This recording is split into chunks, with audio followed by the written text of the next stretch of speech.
Alors, je me présente moi, je suis Dominique Bonino.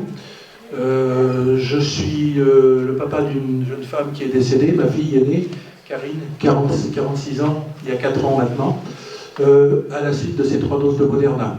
Et donc, du coup, j'ai créé la carte de France VIAC-19 qui répertorie les victimes dans leur département d'implantation ou de décès.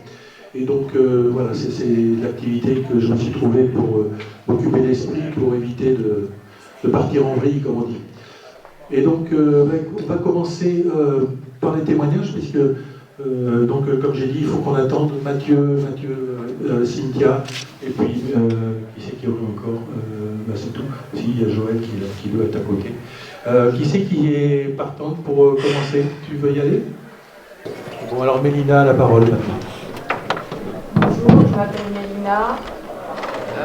J'ai fait les 3 doses Moderna. La dernière était mai 2022. Et au mois d'août 2022, j'ai commencé à ressentir une faiblesse musculaire, atrophie musculaire, perte de poids. Je suis descendue jusqu'à 40 kilos. J'ai commencé aussi à avoir des raideurs, des spasmes en continu, une grande fatigue, et maintenant, depuis l'année dernière, j'ai les muscles des poumons et du diaphragme, de la gorge et de la langue qui s'affaiblit. Donc maintenant, je suis sous VNI la nuit. C'est comme une assistance respiratoire. En fait, il fait le travail des poumons. Maintenant je mange mou, je mange mixé, enfin c'est très compliqué. Et puis les spasmes, c'est vraiment en continu depuis 2023, début 2023, les spasmes ont commencé et c'est 7 jours sur 7, 24 heures sur 24 depuis 3 ans. Donc voilà. Je pense qu'on a fait le tour. Ah oui, du coup j'ai été diagnostiquée aussi neuropathie des petites fibres sévère. Ils m'ont diagnostiqué un trouble neurologique fonctionnel, mais dit fonctionnel, ça veut pas, il n'y aurait pas de symptômes organiques, dont maintenant il y a des symptômes organiques, mais ils restent sur leur position, trouble neurologique fonctionnel, et ils n'expliquent pas les nouveaux symptômes organiques. Donc je me bats avec les neurologues, parce qu'ils ne veulent rien faire. Rentrez chez vous, faites du kiné, vous allez voir, vous allez guérir.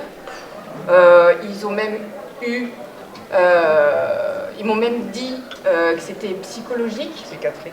Oui, c'était entre la neurologie et la psychiatrie. J'ai eu une errance médicale totale. On m'a traité même de la maltraitance médicale. Donc j'ai fait quand même une année un mois de rééducation disciplinaire à la Roselière, à Blois. Et du coup, quand ils ont fait du kiné et tout ça, en fait, ça a accentué les spasmes, les raideurs et les douleurs. Et même le kiné m'a dit, avec l'ergothérapeute, on n'est pas là pour vous faire du mal. Donc, on ne sait pas trop quoi faire avec votre corps. Donc, au final, je suis rentrée chez moi et voilà, on en est là. Enfin, c'est très compliqué, moralement, physiquement. J'ai ma petite dernière de 17 ans à la maison.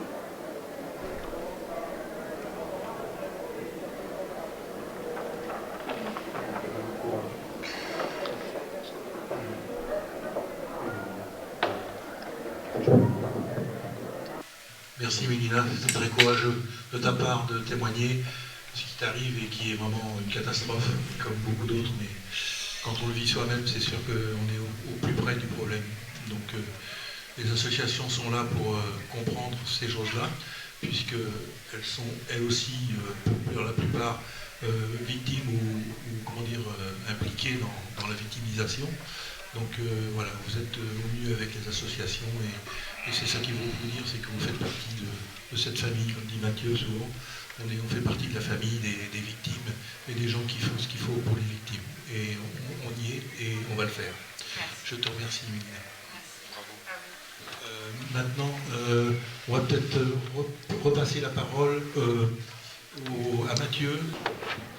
Déjà, merci Mélina et bravo pour ton courage, parce que c'est déjà de témoigner, c'est pas facile en temps normal, mais encore plus quand on subit tout ce que tu subis. Et Dominique l'a très bien dit, l'association à victimes, donc je suis le président et Alain est le vice-président. On l'a créé tout simplement avec sa fille, Mélanie, qui est atteinte de la maladie de Charcot et qui malheureusement, voilà, Alain l'a dit tout à l'heure, il y a une date de fixée malheureusement et c'est bientôt terminé. En fait, le but déjà, c'est de se dire qu'on n'est pas tout seul. Et ce que tu dis quand tu dis que les médecins disaient que c'était dans sa tête, ou on y a tous connu. On a tous eu droit à ça. Et ça déjà, c'est inadmissible. Parce que comme je disais aux médecins, mais moi je connais mon corps.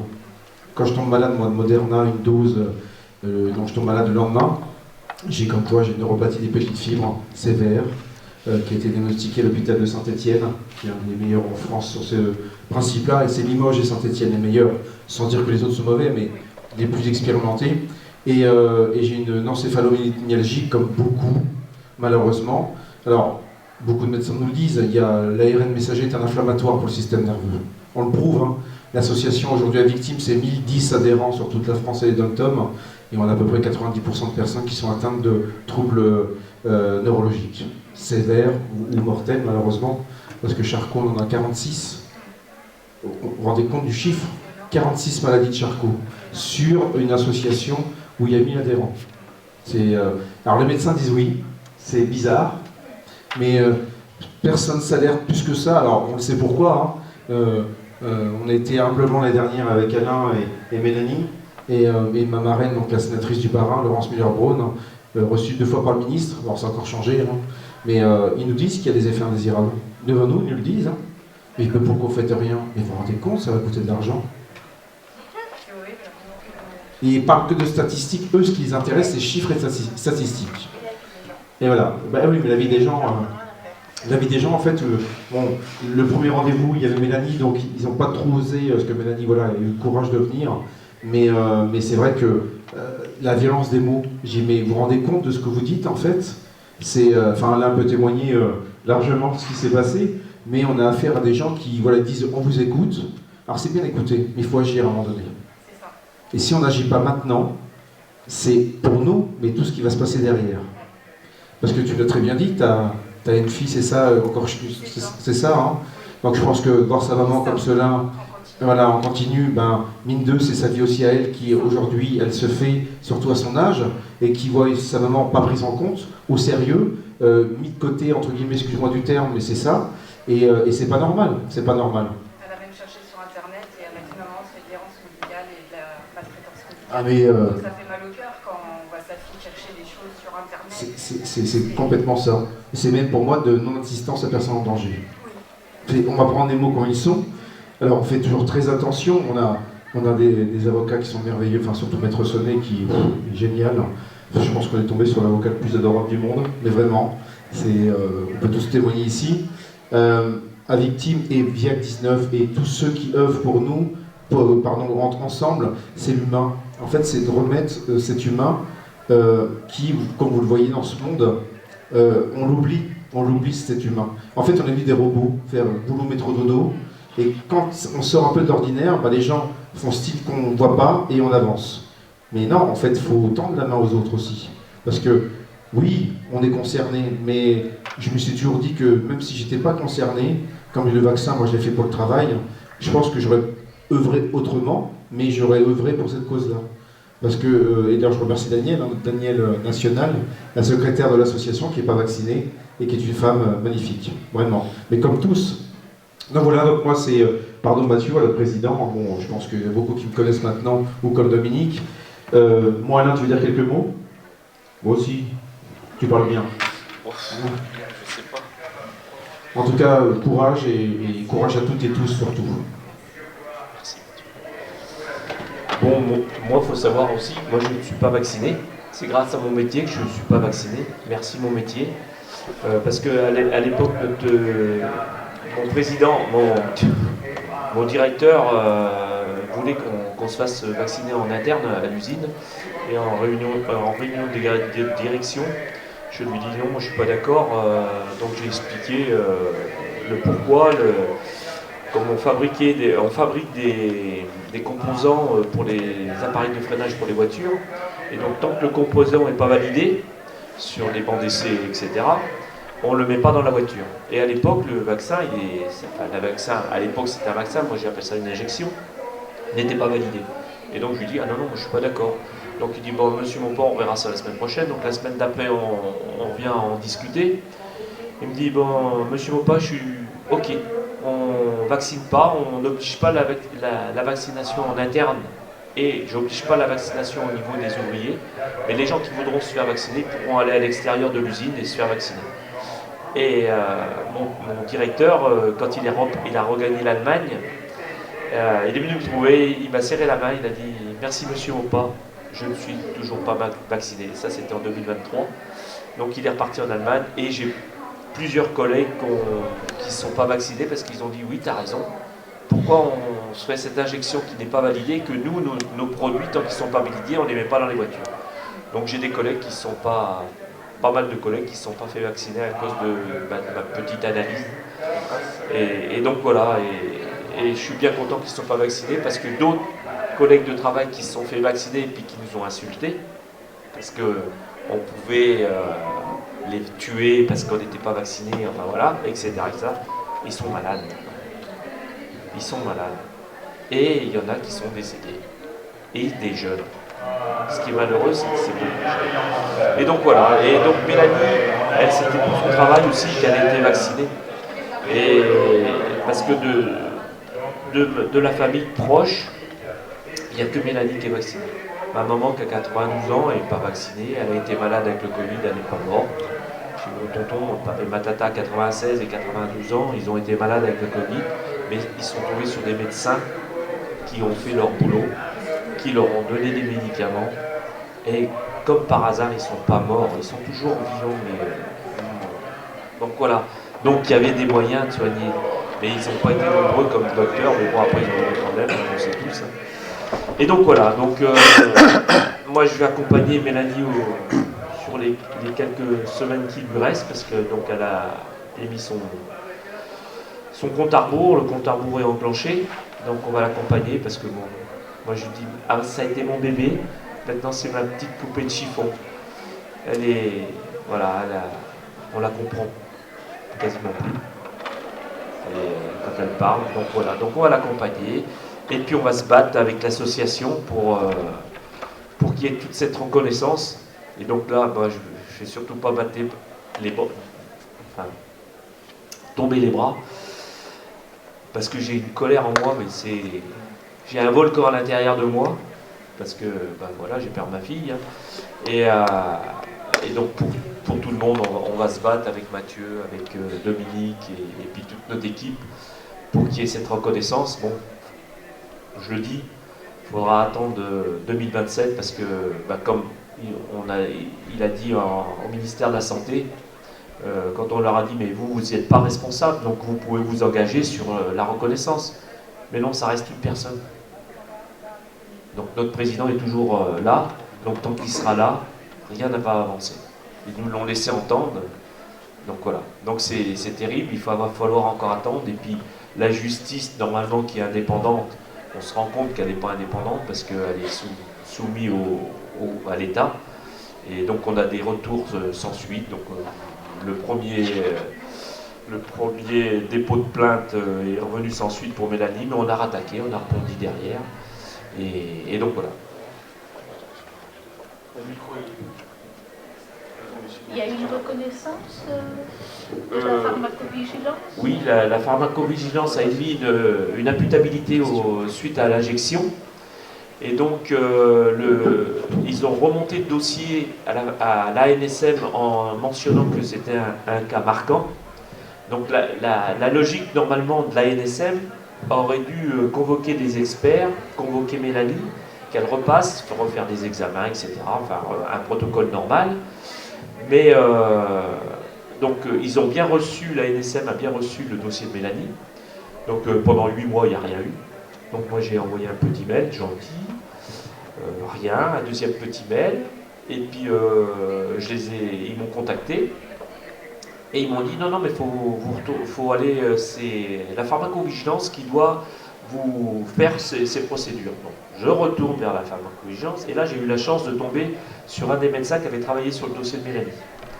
Elle dit, ah non, monsieur Maupas, ça ne se passe pas comme ça. Et c'est là qu'elle m'a expliqué tout le protocole que la NSM ne fait pas et qui tape en touche. Donc, j'ai renvoyé un autre mail à la NSM avec un peu de poivre, un peu salé, on va dire. Et donc, ils ont pas répondu. Donc voilà, ils ont comme ça. Est-ce qu'il y a des questions au sujet de l'intervention principalement de Alain par rapport à sa fille? Il y a des questions, non? Est-ce qu'il y a une plainte de déposer? Oui. Donc on a fait une première plainte au procureur de Paris, qui est revenu sans suite. On a rattaqué tout de suite derrière, enfin rattaqué tout de suite parce que entre le dépôt de la première plainte et le retour, ça a attendu presque un an. Voilà, donc c'est revenu sans suite. Et après, donc on a fait donc c'était un dépôt de plainte contre X. Et là, on a rattaqué un dépôt de plainte contre Pfizer et l'État devant le juge d'instruction. Donc là, ils sont normalement dans l'obligation de faire d'instruire le dossier, une enquête, enfin voilà, une procédure derrière. Donc ils sont dans l'obligation.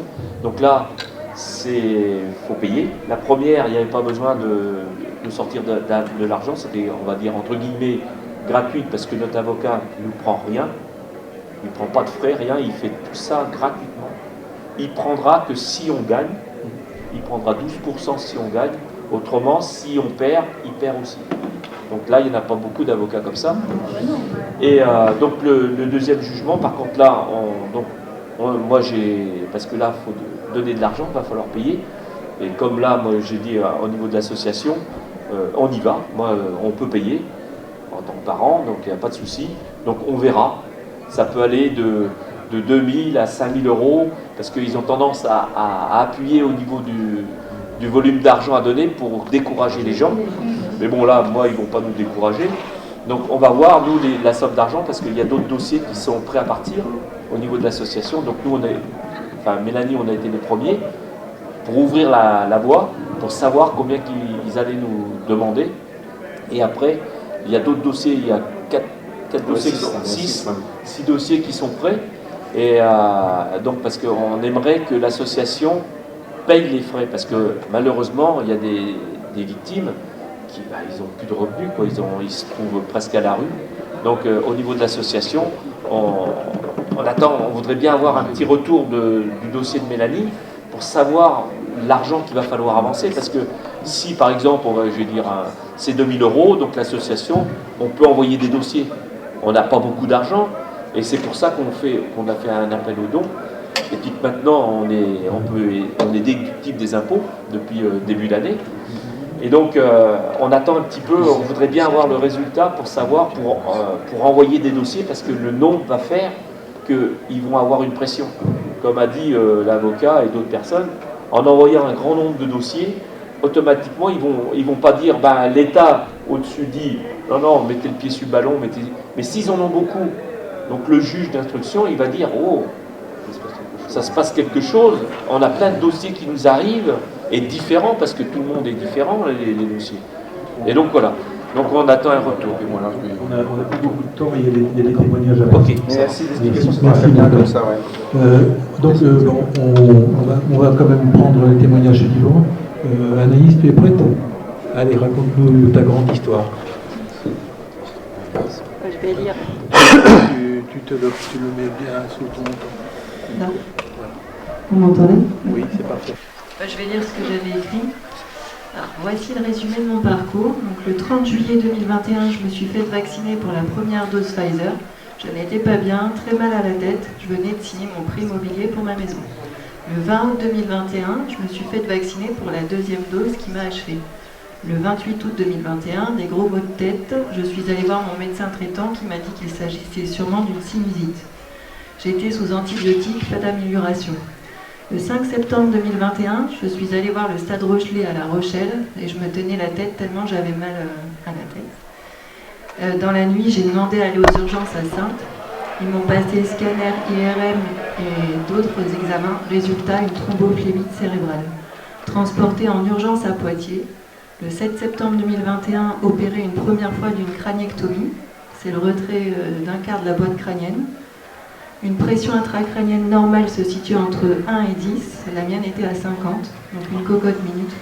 Mon cerveau risquait fortement d'être endommagé. Je suis restée plus d'un mois dans le coma, en mort cérébrale, branchée de partout et la tête rasée. Le 8 septembre, pendant mon coma, le permis de construire ma maison a été accepté. Le 17 septembre, ma pression intracrânienne était encore trop élevée. Deuxième craniectomie pour agrandir. Toujours dans le coma, j'ai perdu énormément de sang. Ils ont tenté de me réveiller, mais de base, je m'étais mis seule dans le coma, sûrement l'inconscient qui a protégé mon cerveau. Donc ça a pris beaucoup de temps, plusieurs semaines.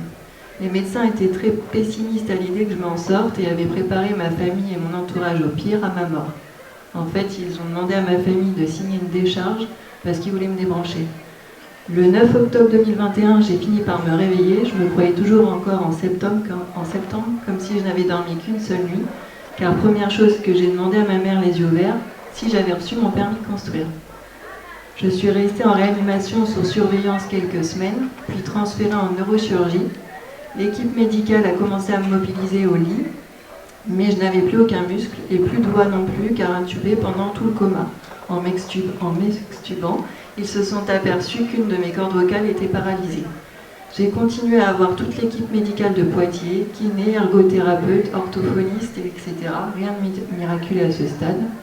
Les kinés m'ont verticalisé avec un verticalisateur électrique. Première fois que j'étais debout, j'ai vomi. Je vous épargne donc les détails de réapprendre à boire, déglutir, manger liquide, velouter, mouliner, hacher et au bout de quelques semaines, normal. J'avais également un casque qui protégeait mon cerveau en cas de chute, car plus de boîte crânienne à droite. Donc aucune protection. Le 22 novembre 2021, j'ai été transférée en centre de rééducation à Saint-Jean-d'Angély. Le 9 décembre 2021, j'ai réappris à marcher quelque part entre deux barres parallèles. Je continuais des séances d'orthophonie, mais toujours rien. Je marchais seulement quelque part en me tenant. Le 23 décembre 2021, le notaire est venu me faire signer l'achat de mon terrain à l'hôpital. Le 24 décembre 2021, je suis sortie en fauteuil roulant pour aller passer Noël en famille. Le 3 janvier 2022, je suis rentrée à Saintes en centre de rééducation. Je ne conduisais plus du tout car en m'opérant et à cause de la pression intracrânienne importante et l'hématome qu'elle a causé, mon nerf optique a été touché, ce qui fait que mon champ visuel gauche est fortement impacté. Seule séquelle invisible et irréversible. J'ai une hémianopsie latérale homonyme gauche qui signifie que le côté gauche de mes deux yeux ne voit plus. À Saintes, je me suis remusclée et débarrassée de mon fauteuil roulant. Depuis février 2022, j'ai recommencé les séances d'orthopsie pour rééduquer mes yeux et réapprendre de nouveaux automatismes pour bouger les yeux et la tête et pouvoir me déplacer correctement et reconduire. Le 29 mars 2022, j'ai eu la chance d'avoir une orthophoniste qui m'a fait retrouver ma voix, ce qui m'a changé la vie. Aujourd'hui, les médecins, chirurgiens et tout le corps médical disent de moi que je suis une miraculée avec une bonne étoile. Ma famille, amis et connaissances me surnomment la guerrière. À seulement 30 ans en 2021, un sacré parcours de vie. Le 16 septembre 2022, dernière opération, la cranioplastie, qui consiste à remplacer toute la partie manquante de ma boîte crânienne par un implant. J'ai perdu tout mon sang, remplacement total de ma masse sanguine grâce aux transfusions. J'ai fait 3 jours de réanimation et 1 mois d'hôpital. Une personne de la société qui imprime en 3D ses implants crâniens, plaques en céramique et titane, a demandé à mon chirurgien s'il pouvait descendre de Suède pour venir assister à mon opération. Il était là à côté de mon chirurgien. Il lui a dit qu'il avait un métier en or et qu'il était admiratif car il a réussi malgré tout à me poser cette plaque malgré l'hémorragie. Voilà dans les grandes lignes mon combat. À tous ceux qui ne savaient pas, vous voyez d'où je viens. Et voilà, j'avais mis la photo, j'étais prise dans le coma, la tête rasée. Ok. Est-ce qu'il y a des questions à poser sur le témoignage de Anaïs? Oui, si la pharmacovigilance a reconnu et plein de Oui. déposés. La pharmacovigilance a laissé entendre qu'il y avait une possibilité de causalité, comme pour toutes les pharmacovigilances. Il n'y a rien de concret, il y a guère qu'à l'odium où ils reconnaissent tant soit peu la réalité, comme ça a été le cas, comme on a évoqué tout à l'heure, les neuropathies des petites fibres. Effectivement, avec Mélina, il s'avère que nous avons une victime qui fait partie de plusieurs de nos associations, Marina Bouvard, qui a également cette neuropathie des petites fibres et qui a eu une reconnaissance de l'ONIAM. Alors l'ONIAM, pour ceux qui ne savent pas, c'est l'organisme d'indemnisation pour les accidents médicaux. J'y arrive pas. Et donc, bon, elle a cette reconnaissance, et là, ça veut dire que concrètement, il y a quand même une causalité quand même bien plus avancée. Après, ça ne fait pas forcément jurisprudence, puisque c'est forcément appliqué à chaque individu, et donc ça reste compliqué. Voilà. Donc s'il y a d'autres questions, non, c'est bon. C'est bon. Et bien maintenant, on va passer à Roman, puisque t'es là depuis, t'es venu chez nous depuis pas très longtemps. Hein. 2 mois. Oui, ouais, 2 mois, voilà. Bonjour à tous. Me concernant, moi je n'avais rien préparé, je n'avais pas prévu de prendre la parole. Donc ça va être dans les grandes lignes, et puis après si vous avez des questions, n'hésitez pas. Donc bon, déjà je me sens un petit peu illégitime à tout ça, puisque je suis arrivé dans une grande salle avec pour moi bien plus de douleur que je n'avais jamais vécu. Je me sens un peu décontenancé. Pour ma part, ça a commencé le 21 septembre 2021. Deuxième dose Pfizer. Je me suis fait vacciner vers 18h, grosso modo, et le lendemain matin, je me réveille et je commençais à avoir la paupière qui tressautait un petit peu, au niveau de la lèvre aussi, des fourmillements, au niveau de la langue, mais que du côté gauche. Et bon, j'ai pris ça à la rigolade, puisque à l'époque, 30 ans, je n'avais jamais été malade. J'étais dans un métier où de toute façon on ne pouvait pas se plaindre et il fallait avancer sans regarder. Donc l'habitude, j'ai pris ça un petit peu à la rigolade, et je me suis même fichu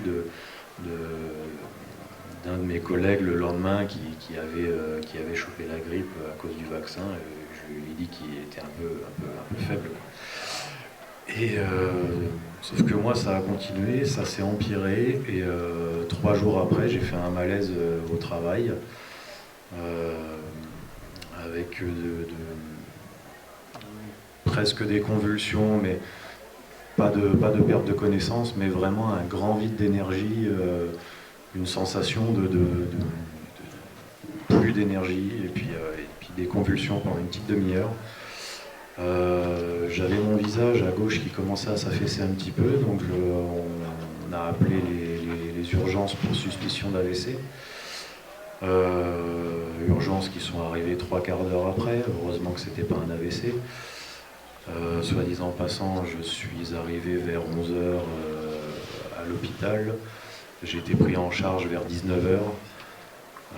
Heureusement que c'était pas un AVC encore une fois, et j'entendais les infirmières au loin qui disaient pour l'instant c'est le visage, tant que le bras et la jambe bougent encore, on s'en fiche, c'est bon, on fait passer les pipi caca avant lui. Donc bon, j'avais un peu les glandes, mais j'étais encore un bon petit soldat, et j'avais la patience. Je me disais il y a pire que moi, il y a plus urgent, il y avait des personnes âgées, bon. C'est pas grave, je vais prendre mon mal en patience. Malgré tout, je commençais quand même à avoir sacrément mal, et puis mon œil restant ouvert, ils ne m'ont même pas proposé de me mettre de la crème ou quoi que ce soit pour éviter qu'il sèche, puisque paralysie faciale totale, donc la paupière ne se fermait plus du tout. Et puis pas plus de considération que ça, même à 19h lorsqu'ils m'ont pris, pas plus de... J'ai eu des médicaments anti-inflammatoires, Doliprane, enfin voilà, rentrez chez vous, et puis basta. S'en est suivi environ 4 à 5 mois de paralysie faciale totale. Donc 24 septembre, là on était en période hivernale. Donc je ne suis pas sorti ayant l'œil ouvert constamment. Et puis à un moment donné, comme ma femme a chopé le Covid, donc on a respecté les distanciations, on avait encore peur du Covid et donc du vaccin à l'époque. Donc elle était à l'étage et moi au rez-de-chaussée, et puis à un moment donné, au bout de 10 jours, on en a eu marre, on s'est dit allez, on va aller se boire un petit café dehors, il devait faire 10-15 degrés. Et là, une douleur insupportable, due au froid, puisque dans les grandes lignes, moi j'ai toujours 10 sur 10 à mon œil qui est caché. Visuellement, si j'enlève mon cache, on ne voit rien. Le seul souci, c'est que j'ai une photophobie intense. Donc même une faible luminosité peut m'occasionner des douleurs assez importantes dans le crâne, neurologiquement. Je suis très sensible au froid. Parfois, à la maison, il fait 19 degrés, j'ai mal. Dehors, si je bouge, que j'ai un bonnet, j'arrive à descendre jusqu'à 14, 15, 16, mais il faut vraiment que je bosse, sinon c'est pareil, c'est intenable. Donc concrètement, je suis confiné du mois d'octobre au mois de mai sans pouvoir sortir. Il y a certains moments où je me permets juste d'ouvrir les volets de la chambre et ça me saisit instantanément et je suis bloqué au lit pendant 3 heures parce que, au même titre que des migraines, après c'est plus de lumière, plus de son, et puis repos, et puis une douleur assez sévère. Pour la petite histoire, donc ça a été catalogué comme névralgie du trijumeau, très vulgairement appelée la maladie du suicide. Alors je suis désolé pour ceux qui sont pires que moi. Mais pour ceux qui ont connu des rages de dents, c'est des douleurs, oui, à se taper la tête contre les murs. Donc j'ai trouvé la parade, le fait de me confiner à peu près d'octobre à avril-mai, c'est pas une solution miracle, c'est pas pérenne, mais bon, ça me permet de ne pas avoir de crise trop intense. Le cache, c'est pareil, on est allé voir un ophtalmo. On lui a demandé un dispositif pour me cacher l'œil et il m'a dit mais non, ça n'existe pas. Il y avait eu les gilets jaunes juste un petit peu avant, j'avais dit mais comment font les éborgnés, comment font les gens comme moi. Ils m'ont dit ils se démerdent. Donc là, en rigolant, je lui ai dit oui, en gros il faut aller dans un farce et attrape en fait pour aller acheter un bandeau de pirate quoi. Et l'ophtalmo m'a dit oui, voilà, c'est ça. Donc toujours à la légère, hein. Je pense que vous commencez tous à les connaître. Moi aussi, on m'a dit d'aller voir un psy. Moi aussi, on a levé les yeux au ciel quand j'ai commencé à parler de vaccin. Ça a été assez compliqué. On a vu entre 15 et 20 spécialistes, entre ORL, neurologues, ophtalmo et même psy, pour le coup, parce qu'au bout d'un moment, on finit par croire qu'on est fou et que ça pourrait peut-être nous aider. À savoir que moi, ils ont tout fait pour que ça ne soit pas le vaccin. Donc, à la base, ils ont mis ça sur le compte du stress. Je n'avais jamais été stressé de ma vie. Je leur ai bien expliqué, comme quoi j'étais épanoui dans mon travail. J'avais plaisir à me lever le matin. J'y allais pas à reculons. Donc, c'était pas ça. J'habite à la campagne. Ils ont essayé de faire passer ça sur la maladie de Lyme, comme quoi je m'étais fait piquer par une tique. Bon, manque de bol, prise de sang négative.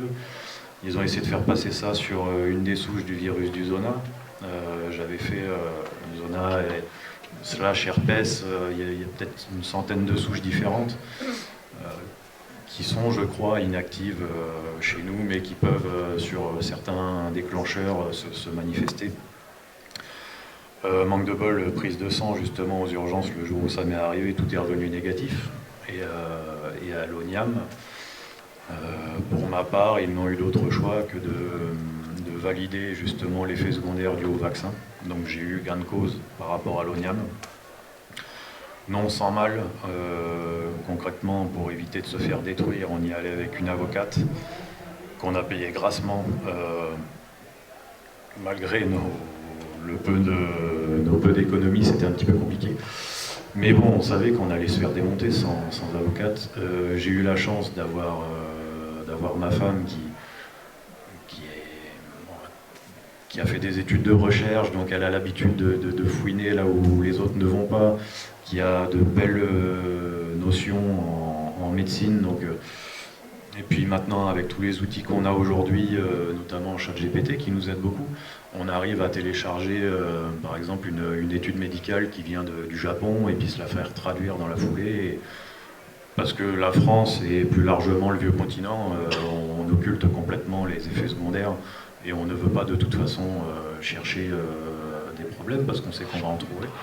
Mais on a trouvé quelques études, Israël, Japon, Amérique, un peu l'Angleterre, enfin plusieurs pays qui se sont vraiment penchés sur la question et pour le coup qui ont trouvé des réponses. Et oui, il y a eu des effets secondaires, au plus grand étonnement de certains qui nous disent encore à la télé, encore pas plus tard que la semaine dernière, non, il n'y a eu aucun effet secondaire dû au vaccin. Eh bien si, il y en a eu et nous sommes là.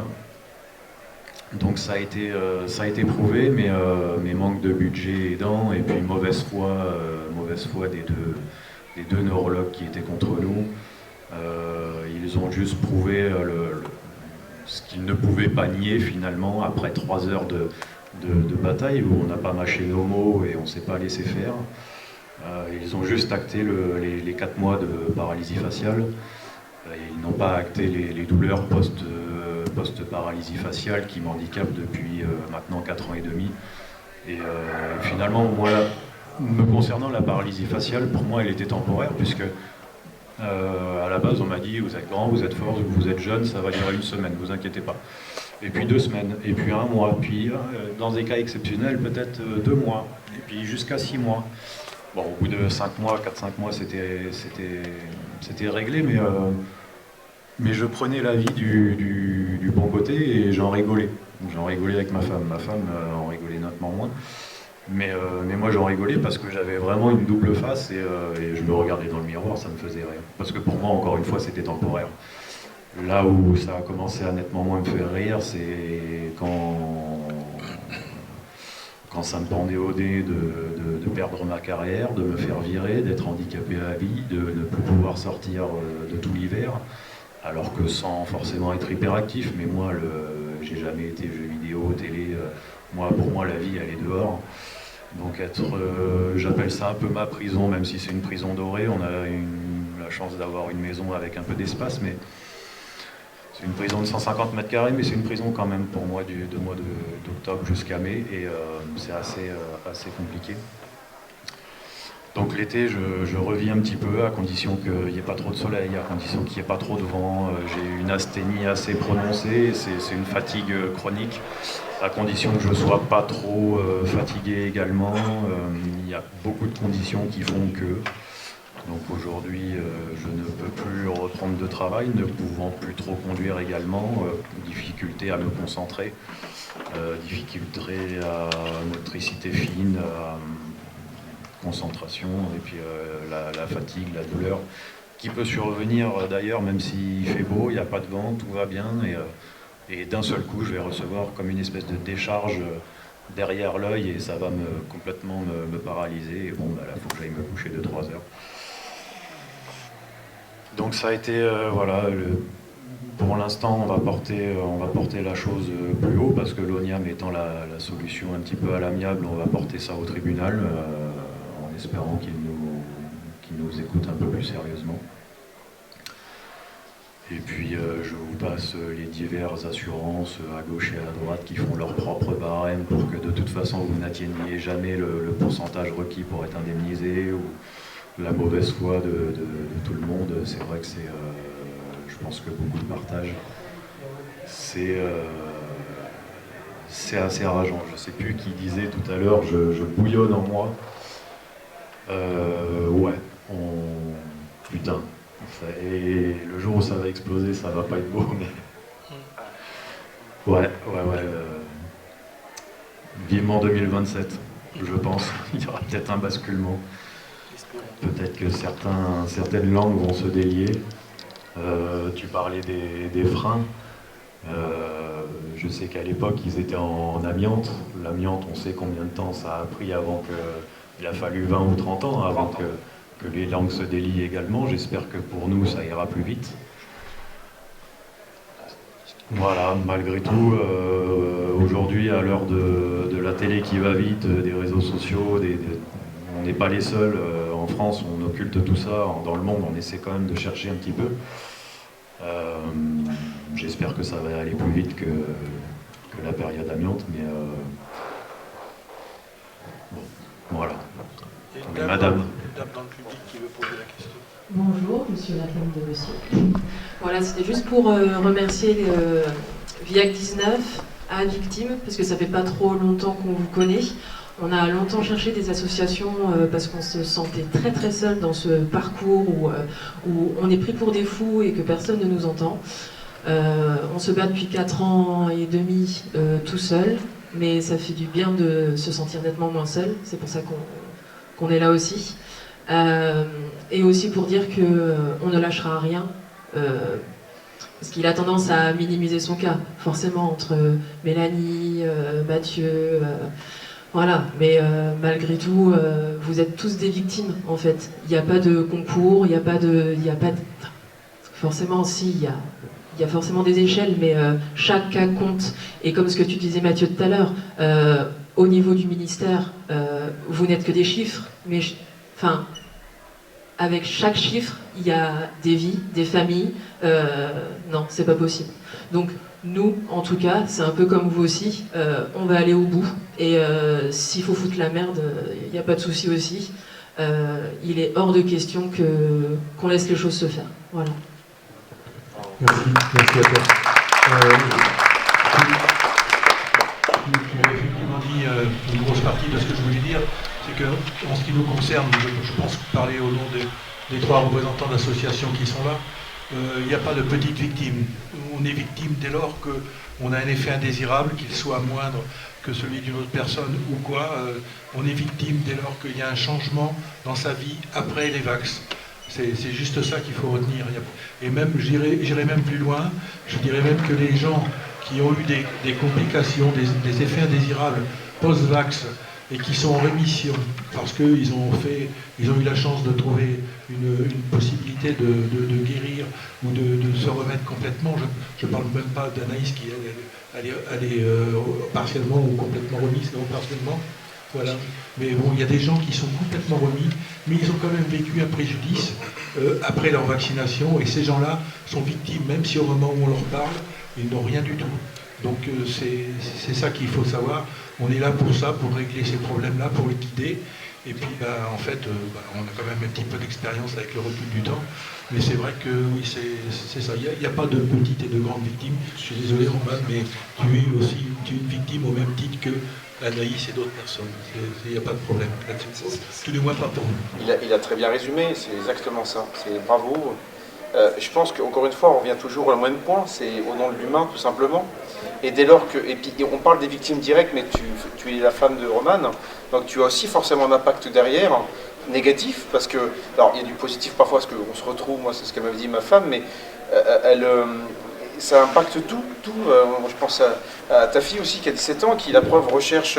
Qui, je pense qu'il devrait rechercher autre chose que cela, en voyant sa maman si mal. C'est pour ça qu'il y a des victimes, des fois, qui n'osent pas témoigner parce qu'ils me disent « Mais quand je vois Macha, quand je vois Mélanie, mais c'est rien à côté. » Mais non.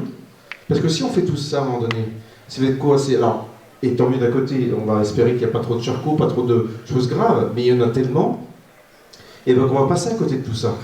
Et derrière, ils vont se dire « Bah ouais, il y a 20 personnes, 30, 40, mais si on est 100, 200, 1000, 3000, 10 000, comme l'a très bien dit aussi Dominique, je crois, qui à un moment donné, ils vont se poser les bonnes questions en fait. Et on le voit déjà de regard aussi quand on dit que l'association a dépassé 1000, parce qu'il n'y a rien par rapport, encore une fois, tout ce qui se passe. Les gens les prennent un peu plus au sérieux quand même. C'est sûr, alors, on commence tous, moi je vais laisser la parole à Cynthia après, puis je ne sais pas si Macha veut témoigner également de son cas ou quelqu'un d'autre, mais peut-être qu'en plus vous faites vous également les soignants suspendus. En fait, ça a impacté, c'est le sens Covid au sens large qui a impacté nos vies. Et ça, tout le monde a été impacté. Tout le monde. C'est-à-dire que du jour au lendemain, on était enfermés comme des chiens, parce qu'il n'y avait pas d'autre terme, hein. On était des criminels, on se faisait nous-mêmes des attestations. C'est-à-dire que je m'autorise moi-même à aller faire quoi? Aller faire pipi, aller chercher une baguette? Ben non, enfin, quand on pense à tout ça, ça a été orchestré. Alors, on ne peut pas leur enlever une chose, hein, c'est qu'ils ont vraiment préparé leur coup correctement. Par contre, voilà, aujourd'hui, il faut qu'on se réveille dans le sens qu'il faut parler des effets indésirables. Nous, l'association est là pour ça. On n'oublie pas les Covid longs, parce qu'il y a des malades de Covid longs également. Mais je pense que, comme beaucoup disent, il faut une conscience, une réelle conscience qu'aujourd'hui, si on veut rester maître de sa vie, il faut que les gens se réveillent. Alors, toujours de la bonne manière, hein. Moi, voilà, on fait diplomatique, voilà, mais comme tu l'as dit, s'il faut qu'on soit un peu plus direct, on sera un peu plus direct. Ça, c'est clair et net. Mais voilà, en tout cas, bah, bravo, et merci des témoignages déjà à tous les deux, parce que c'est la première fois, quoi, c'est ça que vous dites, hein. Donc vous l'avez très bien fait. Anaïs, enfin vraiment, bravo, toi aussi, Roman, parce qu'il n'y a pas de petit effet. Je vois Julia qui arrive discrètement. Non. Et voilà, donc je vais peut-être laisser la parole à Cynthia, c'est ça? Oui, c'est ça. Ouais, c'est ça, merci. Vous retournez à vos places.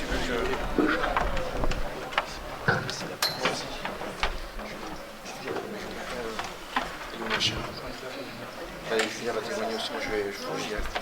J'ai des trucs à finir. J'ai le micro, je voudrais vous poser une question qui est tribune. Oui. Est-ce que vos médecins, les médecins qui ont signé l'acte d'injection, savent qu'ils sont pénalement attaqués? La Commission européenne a émis un jugement comme quoi c'était les injecteurs qui étaient responsables des effets indésirables. Ça c'est officiel, hein. C'est sorti.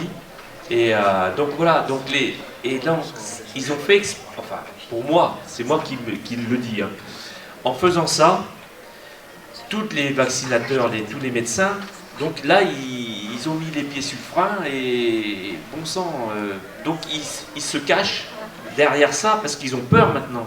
Là, parce que moi j'ai parlé avec des médecins en leur disant, ben voilà, la Commission européenne vous accuse des effets indésirables. Donc les personnes qui ont les effets indésirables vont vous attaquer parce que ça va être la norme, quoi. C'est ce qui va se produire. Et donc là, les médecins, il y en a beaucoup qui ont peur, donc ils se cachent. On n'en entend plus parler. Ils ont peur de ce qu'ils risquent d'avoir. Et donc nous, au niveau association, on aimerait bien qu'on attaque les médecins.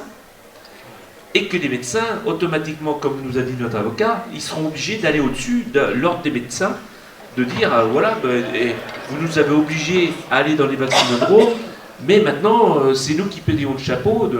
Donc voilà.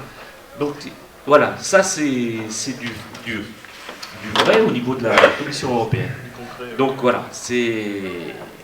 Parce que c'est un argument vraiment blindé, c'est que les effets, pour des raisons privées, je suis très informé très tôt auprès de Pfizer, de la documentation qui était déjà existante, hein, et les modes opératoires pour faire passer ça dans la population.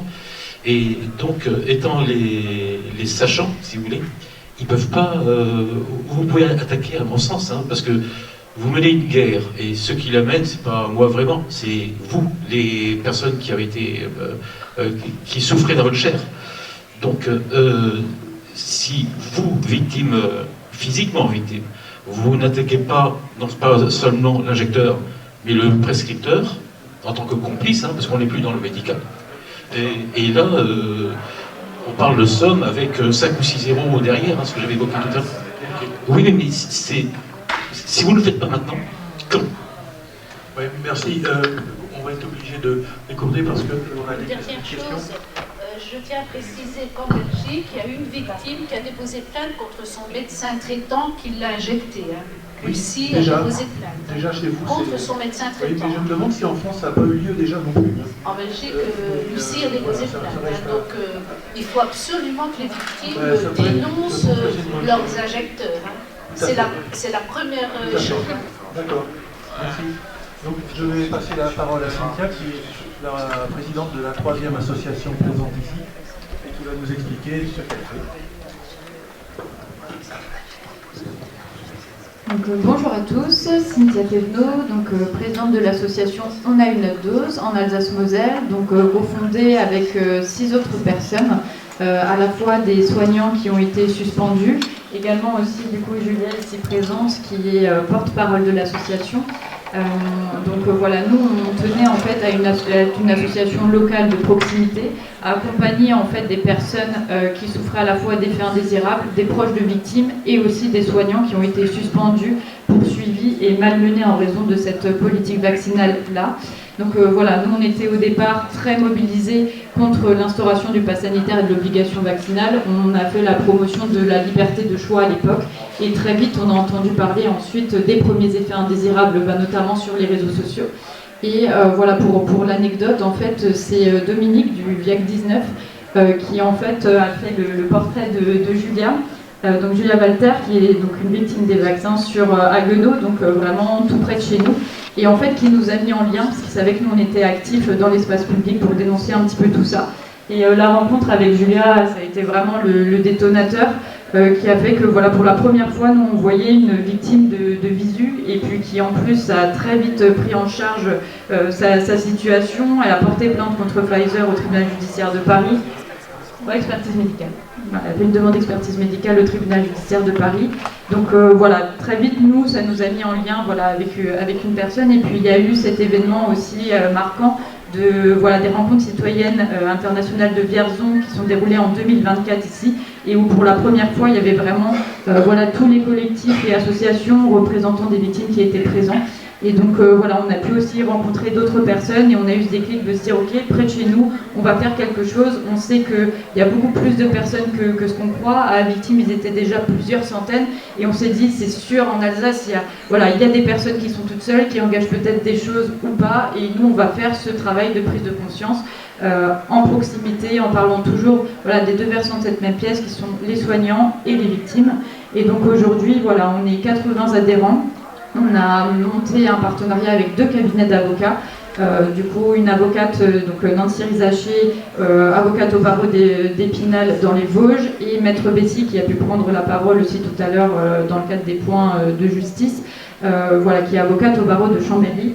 Et donc ces 2 avocates proposent des conseils juridiques gratuits, parce que ce qui est important aussi, c'est de connaître ses droits. Donc au niveau de l'accès aux droits, malheureusement, dans le droit commun des administrations, toutes les questions autour de cette vaccination et de nos droits ont été complètement écartées.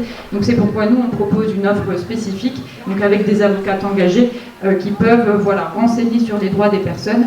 Nous on fait aussi, on accompagne et on oriente les personnes vers tous les services qui existent aujourd'hui au niveau national. Donc Solidéclat avec la déclaration à la pharmacovigilance, Dominique qui fait aussi ses portraits et que nous on édite à chacune de nos manifestations.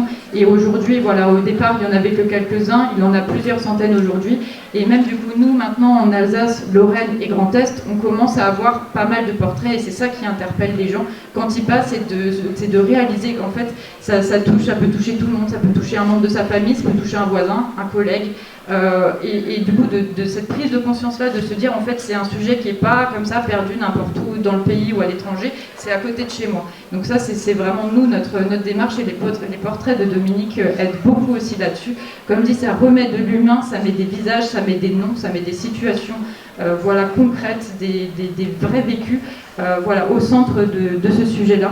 On accompagne aussi les personnes à rédiger des témoignages. C'est vrai que ça peut être aussi thérapeutique, comme dit, de prendre pour la première fois la parole auprès de personnes ou de passer par l'écrit. Ça peut faire partie aussi du processus psychologique et médical, de prendre un moment de recul, de poser les choses, et chaque chose en son temps.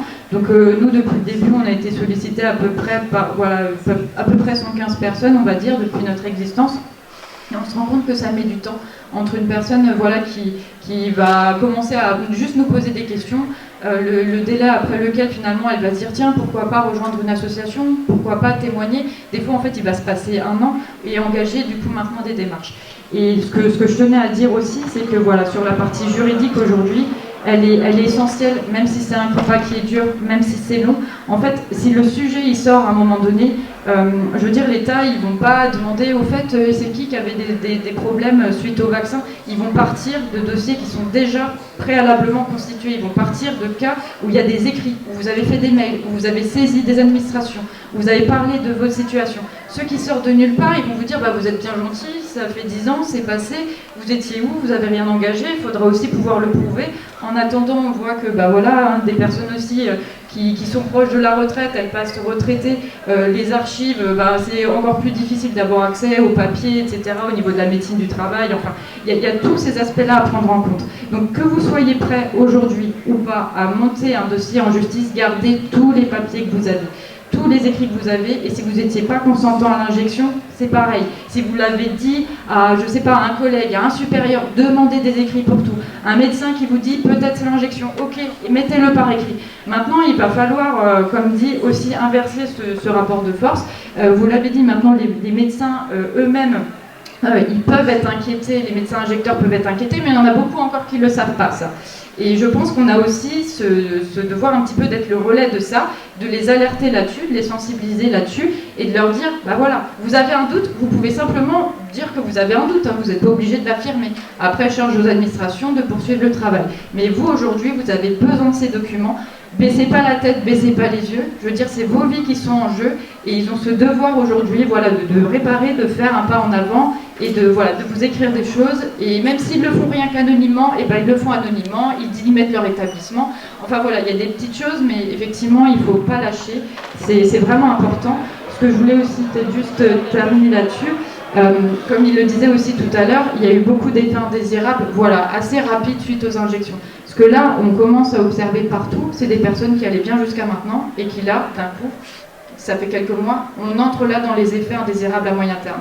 On a été contacté récemment par une personne qui a fait 5 péricardites depuis le mois de septembre, à 35 ans. C'est du jamais vu.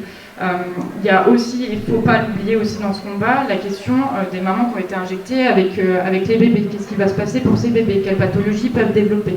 Et on a aussi là récemment des personnes aussi qui engagent des recours individuels sans être encore en lien avec des assos, et vu que les dossiers commencent à avancer, ils commencent à se rapprocher d'associations. Donc ça, c'est aussi très positif, c'est de savoir que là, nous, on est en lien aussi entre nous, mais il se passe plein de choses en dehors de chez chacun.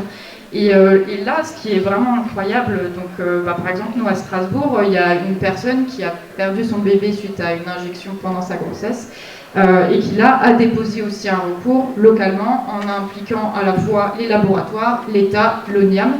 Et voilà, comme dit l'ONIAM, on sait aussi comment les choses se passent, mais c'est pareil. En fait, il faut les pousser dans tous les cas à donner une conclusion. Cette conclusion, elle peut être contredite, ils peuvent être poursuivis pour manquement, mais en fait, il faut qu'ils posent des écrits pour pouvoir contredire derrière et pas lâcher l'affaire. Donc ça, c'est aussi très important. Donc, la lutte, elle est longue, elle est compliquée. Nous maintenant, là, on est en mesure de proposer en fait une aide financière pour chaque recours juridique qui est déposé, que ce soit par les soignants ou les victimes. On est sur une aide par dossier de 300 € fixe. Et voilà, petit à petit, on va avancer comme ça, près de chez nous, en se mettant en lien aussi avec les autres associations. Et je me permets de lancer un appel. On aurait besoin maintenant, aujourd'hui, d'avoir des médecins, des soignants qui sont compétents pour faire des diagnostics ou pour donner des avis, parce que voilà, il y a ce triptyque là qui se met en place avec les laboratoires, l'ONIAM, le patient, un avocat, mais on aurait besoin en fait qu'il y ait des médecins qui s'y connaissent et qui puissent faire une petite analyse par rapport un petit peu au diagnostic, à nous dire oula, là sur ce dossier, il faut peut-être creuser plutôt ça, ou dans le rapport de force au niveau avec l'avocat, mettre peut-être plus l'accent là-dessus. Nous, on va avoir besoin maintenant d'expertise médicale, parce que là, au niveau des compétences, voilà, sur la mise en lien, ça se passe bien. On a besoin de rentrer maintenant dans le détail des dossiers et de pouvoir lever des lièvres quand il y en a. On a vu aussi sur certains dossiers qu'il y avait des experts médicaux de l'ONIAM ou qui sont directement désignés par le tribunal, qui ont des accointances avec les laboratoires aussi. Donc c'est pour ça que nous, en face, on n'a pas le choix, il va falloir s'armer, et donc on a besoin aussi maintenant de médecins compétents pour faire des analyses, nous donner juste des informations qu'on puisse donner clé en main à l'avocat de la défense pour qu'il puisse absorber aussi tout ça. Voilà, donc je terminerai là-dessus. On est une toute petite association, hein. Nous on fait notre part sur les personnes autour de chez nous, et puis voilà. J'ai une question sur les médecins injecteurs, mais il n'y avait pas que des médecins. Ah oui, bien sûr, et puis on ne connaît pas toujours les noms, ça a été anonymisé aussi. Ça vaut pour les autres aussi. Ça vaut pour les infirmières, bien sûr, bien sûr. Ça vaut pour les sages-femmes, pour les pharmaciens, c'est pour les individus qui sont D'accord. Bien sûr, et puis... Mais c'est important de le préciser parce que... Oui, c'est des gens qui avaient le droit de le faire. Et il faudra le leur rappeler sur l'obligation contre la grippe aussi, vaccinale contre la grippe qui arrive, qu'il soit fait dès le départ. Parce que là, ils pourront plus dire on ne savait pas. Voilà, merci Cynthia. On en sait plus sur ton association régionale. On va essayer de faire plus. Alors, je m'appelle Julia Walter. J'ai décidé de passer après Macha parce qu'elle a énoncé beaucoup de choses et on se reconnaît tellement dans ce témoignage et forcément. Voilà, à ma deuxième dose, je vais être rapide, j'ai fait une péricardite post-vaccinale attestée par le cardiologue des urgences de Lyon. Donc j'avais la chance en 2021 d'avoir un papier qui attestait que c'était post-vaccinal Pfizer. Et ça c'était énorme ce que j'avais entre les mains. J'ai commencé à chercher des réponses parce que ce que je vivais était une totale injustice. J'avais pas demandé à vivre ça. C'est vivre des douleurs au niveau du cœur alors qu'on ne sait pas ce que c'est. Et avoir l'impression qu'on est en train de mourir. Pareil, j'ai 2 enfants qui maintenant ont bientôt 12 et 14 ans. Mais à l'époque, elles étaient plus petites que ça. Du coup, j'ai passé beaucoup de temps à l'hôpital, des allers-retours, de l'angoisse, la peur de mourir. Enfin, je suis passée par des moments terribles. J'ai mon sang qui a changé aussi tout de suite suite à la vaccination. J'étais magnétique, je pouvais faire tenir la petite cuillère à mon bras gauche et du côté de mon sein gauche. Ça a duré quelques mois. On avait du mal à me perfuser. Lors de mon premier IRM cardiaque au mois de novembre 2021, on a dû galérer, ils ont galéré à me trouver une veine parce que ça coagulait, ça claquait. Et même l'infirmière m'a dit j'ai jamais vu ça. Voilà, et puis quelques mois après, mon état, ça n'allait pas mieux. J'ai commencé à avoir des douleurs au niveau du dos. J'étais assistante maternelle, je gardais 4 à 5 enfants. Je faisais 50 heures par semaine. Donc comment vous dire que c'est sport, les allers-retours à l'école et tout ça. J'ai développé par la suite une spondylarthrite ankylosante où j'ai le gène HLA-B27 qui est négatif. Je suis tombée malade tous les hivers. J'ai enchaîné 2 Covid à un an d'intervalle où j'étais malade comme un chien. En février 2023, système immunitaire mais complètement au sol, j'ai fait une grosse grippe qui m'a valu 2 hospitalisations. Des mois et des mois pour me relever et me remettre, et c'est là qu'après j'ai rencontré Dominique qui m'a mis en lien après avec Cynthia et Joël. Entre-temps, j'ai développé d'autres symptômes, des troubles cognitifs, des pertes de mémoire. Grâce à Macha et Mathieu, j'ai pu consulter un interniste sur Paris qui m'a trouvé aussi l'encéphalomyélite myalgique dont je souffre. J'ai pareil un syndrome d'activation mastocytaire, un SIBO. Récemment, j'ai développé du psoriasis au niveau du cuir chevelu. Je ne vous raconte pas avec les cheveux bouclés, c'est sympa. Qu'est-ce que je dis ? L'embolie. Et là, je sors. Je sors de l'hôpital, j'étais malade là encore une fois depuis la dernière semaine du mois de août l'année dernière jusqu'à début janvier où j'ai enchaîné grippe, bronchite, Covid, sinusite. J'étais complètement à terre et là en fait ce qui s'est passé c'est que la semaine dernière j'ai eu un violent malaise cardiaque. Il faut savoir que la péricardite était encore, elle est chronique, elle est toujours là, ça part pas. Et donc je pensais que j'étais en train de refaire une réinflammation de ce péricarde. J'ai pas été aux urgences tout de suite parce que j'étais toute seule avec mes enfants. Il y a mon mari qui travaille. Moi, je peux savoir que je suis handicapée à 80% par NDPH. J'ai une auxiliaire de vie, j'ai une ergothérapeute qui est venue me mettre plein de choses en place à la maison pour me soulager dans mon quotidien. Et l'auxiliaire de vie vient me faire les repas du soir parce que moi en fin de journée, vous voyez dans quel état je suis. Et donc j'ai pas forcément alerté ma maman qui est très très très présente. Et donc le lendemain matin j'en ai parlé à mon mari de ces violentes douleurs qui voulaient m'emmener aux urgences, sauf que en fait je sortais de 3 semaines de tous ces virus où j'en pouvais plus et je ne voulais pas retourner aux urgences parce que je me chopais encore un truc. Il y a tellement de malades. Et du coup, j'ai patienté le week-end. Finalement, lundi soir, j'ai appelé ma mère au secours en disant emmène-moi aux urgences parce que là, ça va pas. Il y a quelque chose qui va pas. Et j'ai déjà mis 3 heures avant de pouvoir être pris en charge, prise de sang, etc. Donc j'ai attendu 5 heures avant de pouvoir faire tout ça. Et en fait, à 5 heures du matin, choc, on m'annonce que j'ai fait une embolie pulmonaire suite à l'angioscanner que j'ai passé. Et j'ai appris là 2 jours parce que j'avais même pas récupéré tous les comptes rendus, c'est mon médecin traitant qui me l'a donné. Donc j'ai fait une embolie pulmonaire bilatérale, c'est-à-dire j'ai fait un KO dans chaque poumon. Donc je suis sous anticoagulant là, à haute dose pendant 7 jours. Et après j'en ai au minimum 3 mois de traitement. Mon médecin traitant qui m'appelle pour me dire Madame Walter, vous voulez pas vous arrêter? J'aimerais bien m'arrêter en fait, j'aimerais bien que ça s'arrête, sauf qu'en fait plus le temps passe et plus mon état s'aggrave.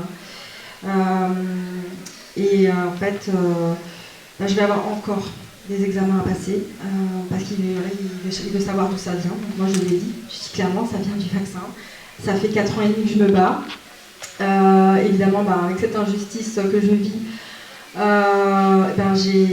j'ai lancé une expertise médicale en février 2022 au tribunal judiciaire de Paris pour faire reconnaître la péricardie, parce qu'à l'époque je n'avais que ça.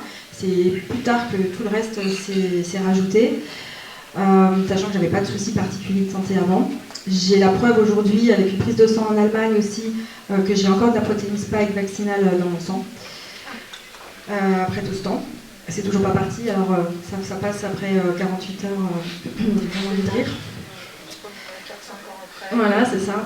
Et donc ça fait 4 ans que je suis en procédure. On arrive tout doucement en fin de procédure. On devrait avoir le 27 février les conclusions du tribunal.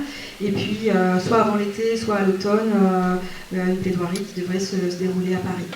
Voilà, donc je lâcherai rien, j'irai jusqu'au bout, ce sera le combat de ma vie. Comme disait Macha, avec la mort qui nous arrêtera, pour nos enfants, pour notre famille de cœur qu'on aime, et que grâce à vous, ça change tellement de choses et ça permet tellement de pouvoir tenir au quotidien, d'être tous ensemble. Et moi j'avais besoin de ça aujourd'hui, parce qu'il y a des gens qui me disaient mais je ne pensais pas que tu serais là aujourd'hui, mais sauf si j'avais été hospitalisée, je ne serais pas venue, mais j'arrêterai pas, je me battrai jusqu'au bout et on lâchera rien, merci.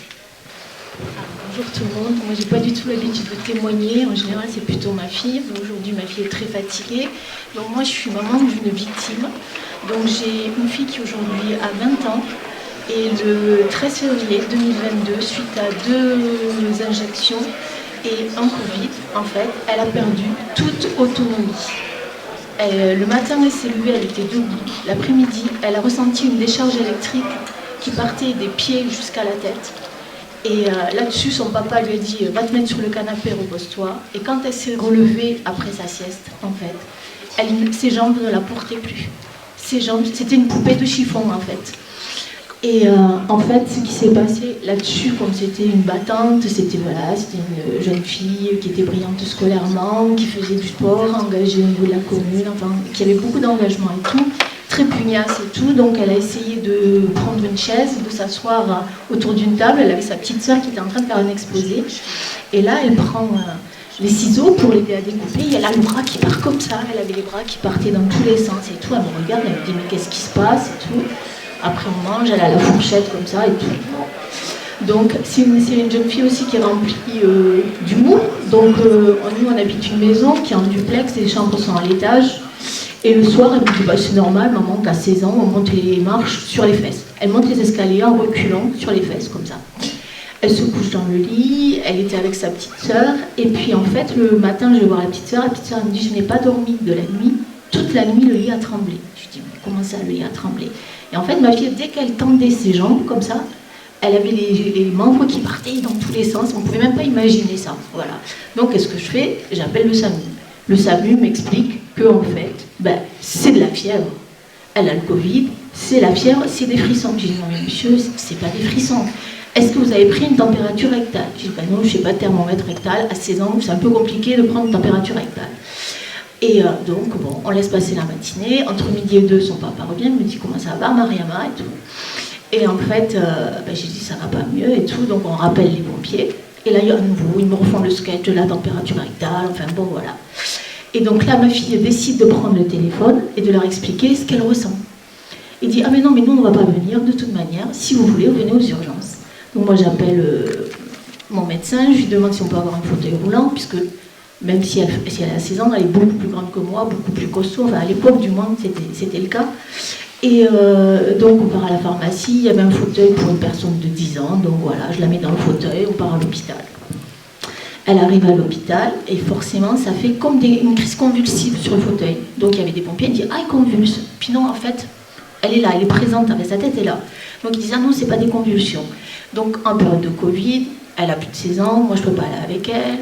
Voilà, j'attends dans la salle d'attente. Au bout d'un moment, on me dit vous pouvez venir. Je rentre dans la chambre et là je vois du sang partout dans la chambre. Je dis qu'est-ce qui s'est passé? Les infirmières on m'a dit elles ont dit qu'elle avait des tremblements, mais c'est pas des tremblements ça. En fait, elles avaient essayé de la piquer, comme les bras partaient dans tous les sens, il y avait du sang partout. Bon, après, ma fille, elle était bien, enfin, on va dire, sa tête était... ça allait. Et donc, en fait, quand elle avait ces mouvements... Alors maintenant, voilà, on va dire, c'est des spasmes... non, des spasmes musculaires. Voilà, ils appelaient ça des spasmes musculaires, c'était pas des tremblements, des spasmes musculaires.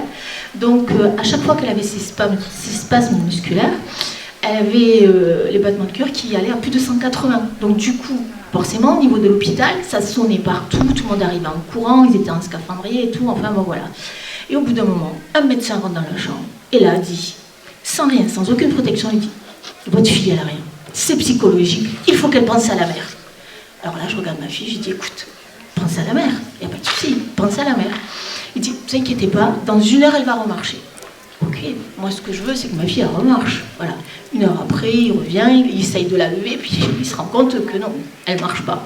Donc il revient, il lui donne un peu plus tard, il revient, il lui donne un demi-atarax, il dit alors écoute, je te donne ce comprimé, tu vas prendre ça pendant 3 jours et après tu le jettes, parce que sinon tu vas avoir une dépendance. Déjà c'est très rassurant, je veux bien de dire ça à un adolescent. Au final il n'y avait pas d'évolution, puisque nous sommes donc le 31 janvier, c'est ça ? 31 janvier 2026. Depuis le 13 février 2022, c'est ça, depuis le 13 février 2022, ma fille ne marche pas. Pendant 18 mois, elle est restée sur le fauteuil roulant.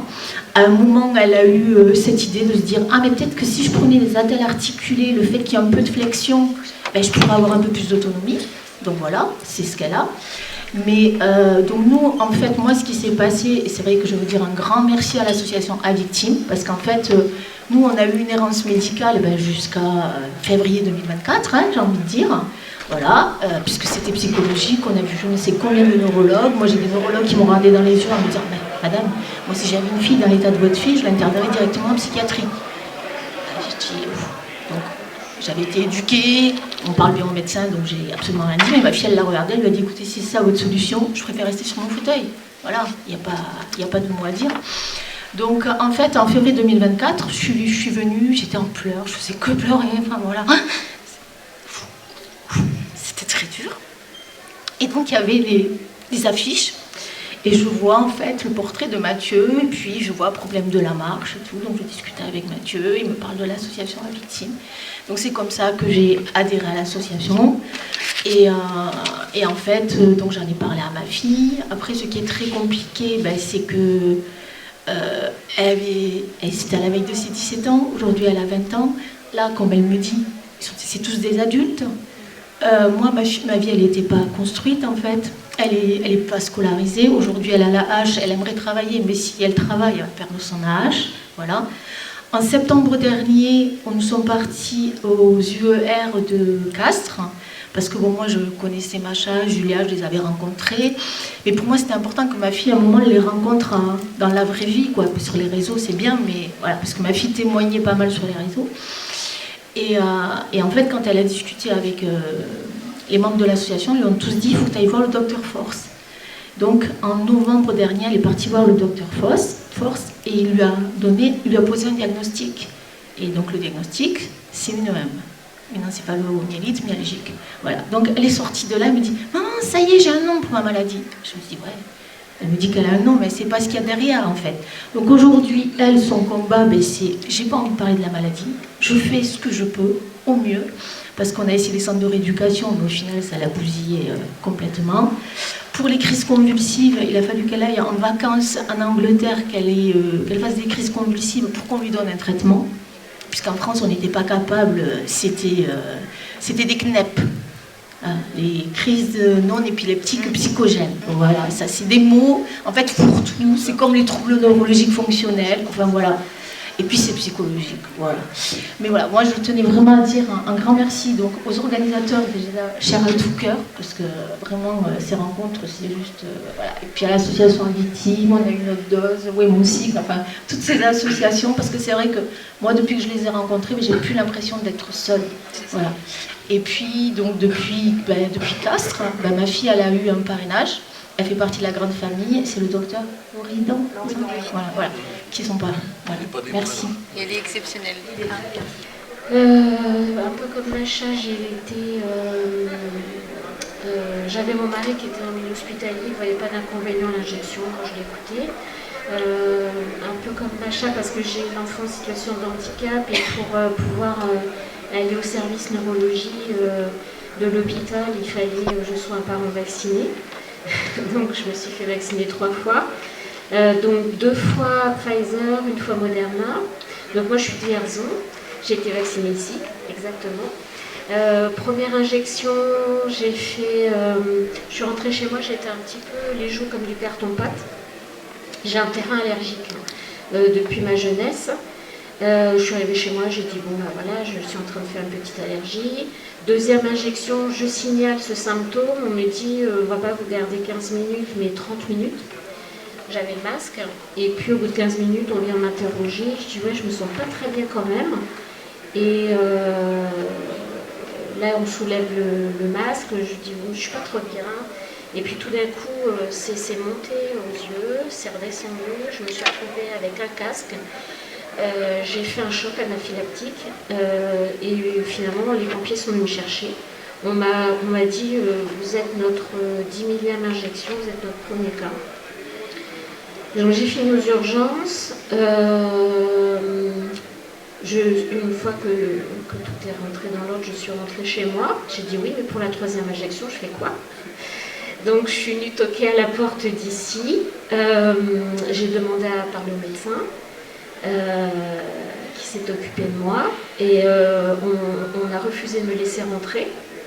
On a fait venir le gardien pour me mettre dehors. Il y avait le numéro sur la porte de l'ARS, j'ai téléphoné. Donc s'ils ont enregistré mon appel, il est enregistré en tout cas. J'ai dit mais moi je fais quoi parce que là je suis toute seule. Et donc le médecin urgentiste disait vous devez retourner voir le médecin qui vous a vacciné. Et ici on me disait il faut que vous retourniez aux urgences. Voilà. Donc chacun se renvoyait à Bâle. Du coup je suis allée au centre d'allergologie parce que c'était une allergie. Là-bas ils m'ont fait un protocole 5 jours avant, 5 jours après. J'ai été piquée une 3e fois, là ils m'ont dit du coup on va faire du Moderna, je l'ai fait en mode hospitalisation. Vu que j'étais sous protocole, j'ai pas fait de choc allergique. Par contre, j'ai développé des problèmes aux yeux. Donc je me dis je ne vois plus, j'arrivais plus à voir. Je change mes lunettes, je vois toujours pas. L'ophtalmo il m'envoie balader, clairement.